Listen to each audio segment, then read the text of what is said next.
It is a stunning reversal, a rare surrender from Donald Trump, folding on hosting the G7 Global Summit at his own Florida resort, and today calling part of the Constitution phony. The New York Times reporting he was not prepared for the blowback from Republicans and saw the scathing rebuke on Fox News, of all places.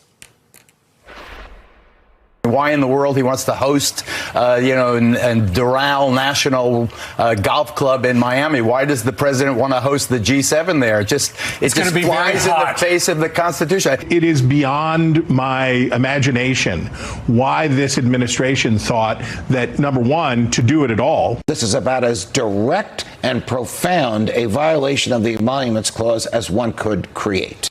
All right, you heard it there, a direct violation of the Constitution. Republican lawmakers huddled at Camp David were clear he should reverse himself. And Trump backed down.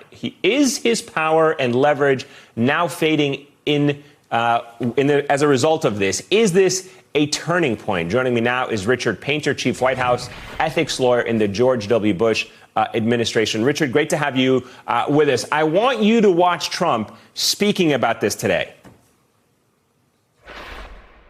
I don't think you people with this phony emoluments clause, and by the way, I would say that it's cost me anywhere from $2 to $5 billion to be president. And that's okay. Between what I lose and what I could have made, I would have made a fortune. If I just ran my business, I was doing it really well.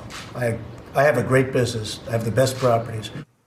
Phony emoluments clause. Richard, what is your reaction to that? What other parts of the Constitution are phony? The First Amendment, freedom of the press, the impeachment clause of the Constitution. He's going to find out about that one soon. The 25th Amendment, is that phony? The 25th Amendment that empowers the cabinet and the Congress to remove a president who is psychologically unstable, unfit for office. He wants to say the Constitution is phony. He has no business being president of the United States. He needs to be impeached and removed from office now. The Emoluments Clause is a critically important part of the Constitution that was inserted in there by the founders because they did not want foreign governments being able to influence United States government officials.